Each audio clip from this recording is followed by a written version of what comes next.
Mungu wetu tukushukuru. Asante kwa ajili ya jioni ya leo, na asante kwa ajili ya kibali ambacho umetupa kuwepo mbele zako na mbele ya madhabahu hii kulisikia neno lako jioni ya leo. Roho Baba, tuhudumie tena, kutana mioyo yetu na nafsi zetu, ukatuponye nafsi zetu kupitia neno hili, ukatutoe hatua moja hadi nyingine.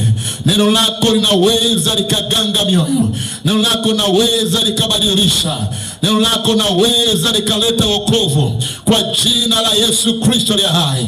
Neno lako ni roho tena ni uzima. Liachilie neno lako jioni ya leo, na kila mwenye pumzi aliyoko mahali hapa kutana wewe, katika jina la Yesu nimeomba. Tuseme amen kwa Bwana.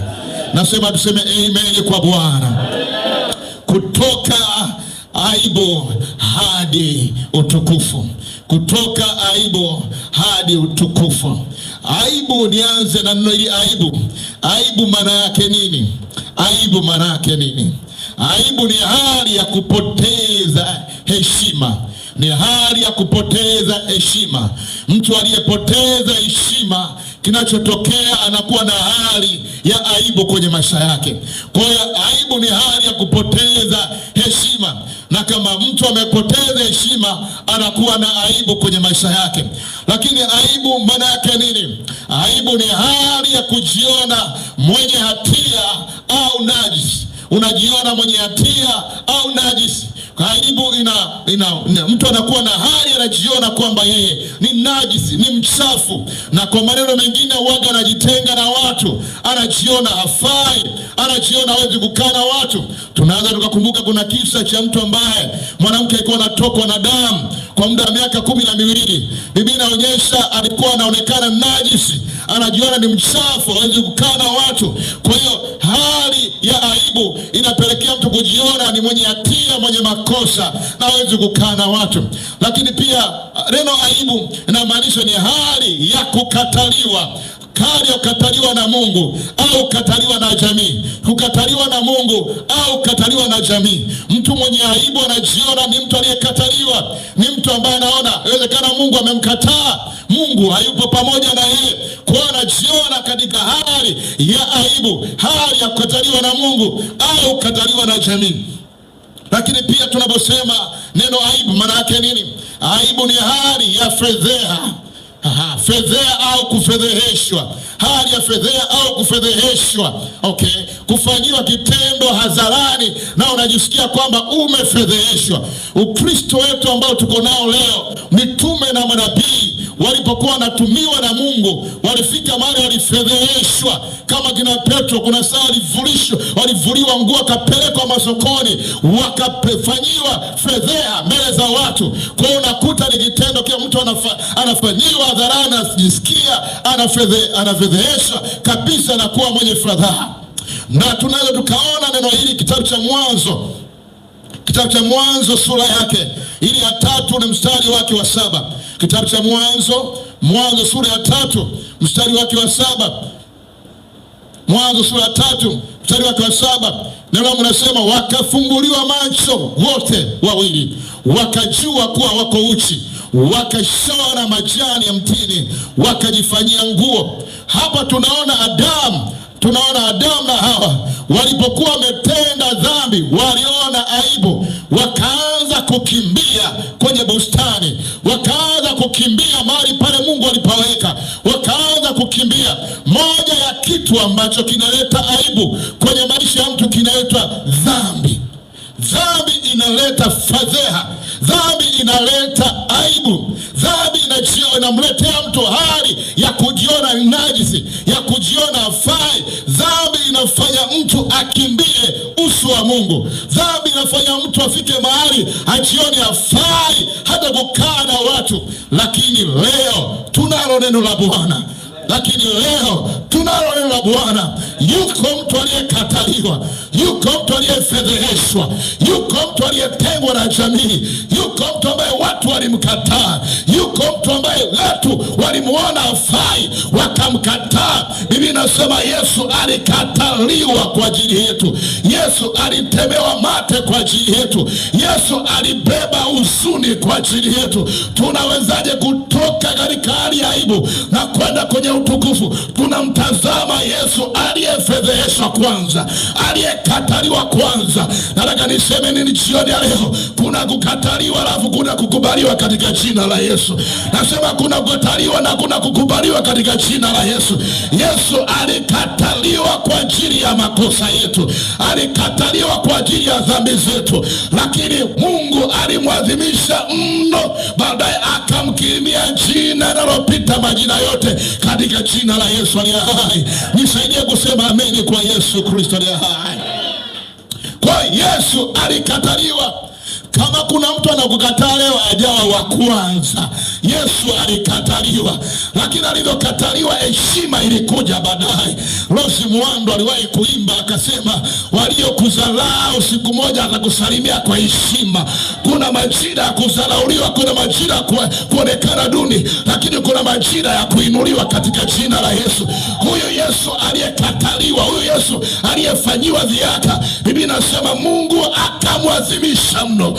Kwa maneno mengine, Mungu akamtukuza mno, Mungu akampa heshima mno. Nataka niwaambie, wakati mwingine ulokole ni kama kitu cha kudharauliwa, ni kama kitu cha kuchekwa hivi, ni kama kitu ambacho hakina maana. Lakini nataka nikuambia, Yesu aliadhimishwa. Kuna majira ya kuadhimishwa yanakuja.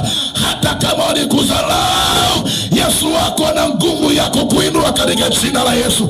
Yesu wako na nguvu ya kutoa kwenye aibu katika jina la Yesu. Yesu wako na uwezo wa kutoa pale ambapo uko chini kabisa, akakupeleka papo unapo nafasi. Mtu mmoja seme ameni kwa Yesu Kristo aliye hai. Mateso ya Yesu hayakuwa rahisi kama tunavyoweza kusoma. Tunaposoma kwenye historia inaonekana alipokuwa anapigwa, ile mijeledi akipigwa namna hii, ile mijeledi ilikuwa ina vitu kama ncha kali, ambayo akipigwa namna hii inatoa na nyama kwenye mwili wake.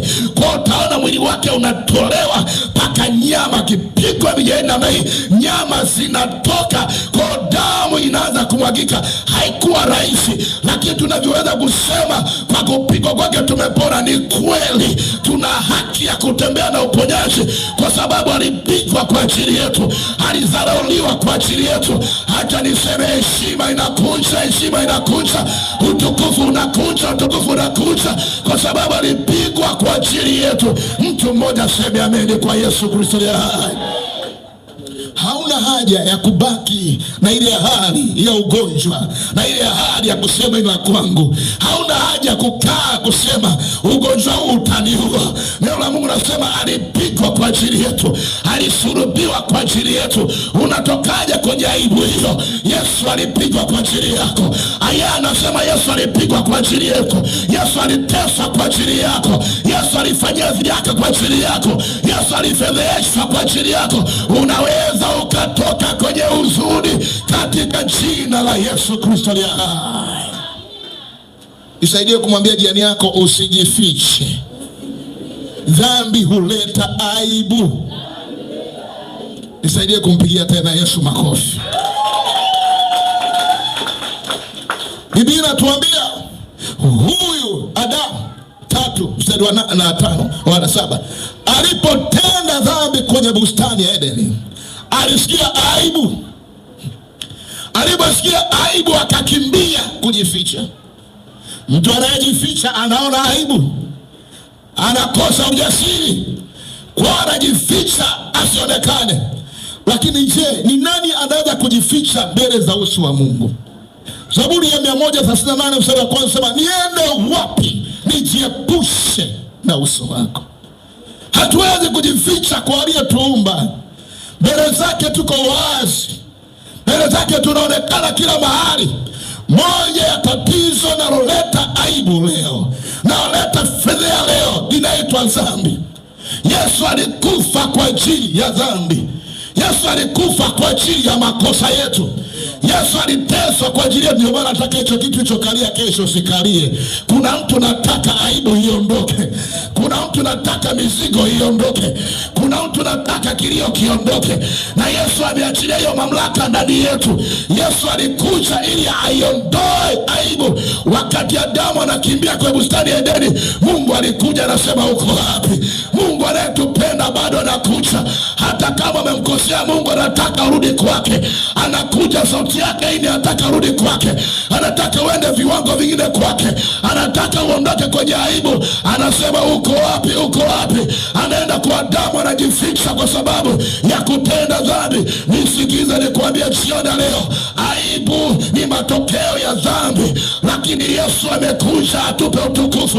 Yesu amekuja tuondoe kwenye dhambi. Yesu amekuja tuondoe kwenye aibu. Yesu amekuja tuondoe kwenye kilio. Yesu amekuja tuondoe kwenye matanga. Tuseme furaha ya Bwana ndiyo nguvu zetu. Haleluya. Yesu amekuja tuondoe kwenye matanga na vilio kupitia msalaba wake. Jamani, haleluya. Kwa hiyo dhambi ni matokeo ya aibu kwa wanadamu. Ni matokeo ya aibu.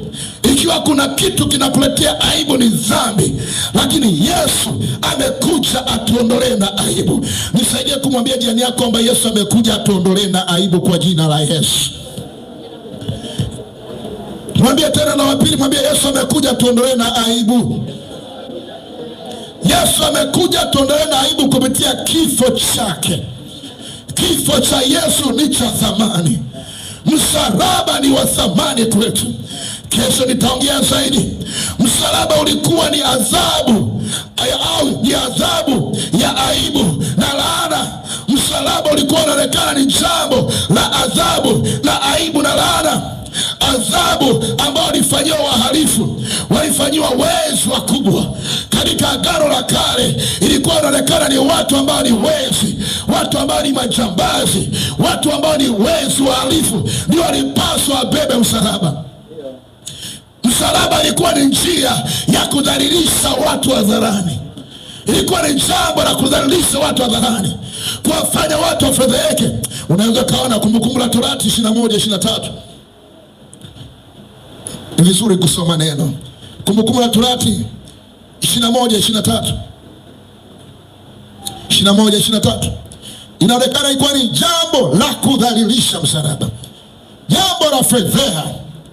Biblia inasemaje? 23 inasema hivi. Na mzoga wake usikae usiku kucha juu ya mti, lazima utamzika siku hiyo hiyo, kwani aliyetundikwa amelaaniwa na Mungu. Usije ukatia najisi katika nchi yako akupaye Bwana Mungu wako iwe urithi wako. Kwa unaona, kipindi cha sheria kutoka Agano la Kale, msalaba ilikuwa ni jambo, ama mtu anayetundikwa kwa msalaba ilikuwa ni jambo la adhabu au njia ya kudhalilisha. Yesu alikubali kudhalilishwa. Yesu alikubali kudhalilishwa hadharani. Yesu alikubali kuonekana laana ili sisi tusitembee katika laana katika jina la Yesu. Nasema ili sisi tusitembee katika laana katika jina la Yesu. Hatuna laana ya ukoo itakayotutesa. Hakuna laana ya mababu itakayotutesa. Ningeongea na watu waliokombolewa wangepiga kelele nisema amen. Nasema hakuna laana ya ukoo itakayotutesa, maana Kristo alikuja hatukomboe na laana zote za Torati. Mimi sitembei katika laana, mimi ni mbarikiwa. Nasema mimi ni mbarikiwa kupitia kifo cha Yesu Kristo. Mimi ni mbarikiwa. Mimi sitembei katika hali ya kudhalilishwa. Blessed in the name of Jesus. Nimebarikiwa katika jina la Yesu. Sema amen kwa Yesu Kristo. Kwa Yesu alidhalilishwa hadharani. Mtu aliyekufa kwenye msalaba ilikuwa hataki kukaa siku hata moja. Alikuwa anaonekana kama ni mzoga. Hafai, najisi. Yesu alifanywa najisi. Yesu alitemewa mate. Yesu kwa kifo chake, ile adhabu ya msalaba, ili sisi tusitembee katika aibu. Nasema tunatoka kwenye aibu, tunakwenda kwenye utukufu. Tunatoka kwenye aibu, tunakwenda kwenye utukufu. Tunatoka kwenye aibu, tunakwenda kwenye utukufu. Tunatoka kwenye aibu, tunakwenda kwenye utukufu. Yesu alidhalilishwa, sisi tunatoka.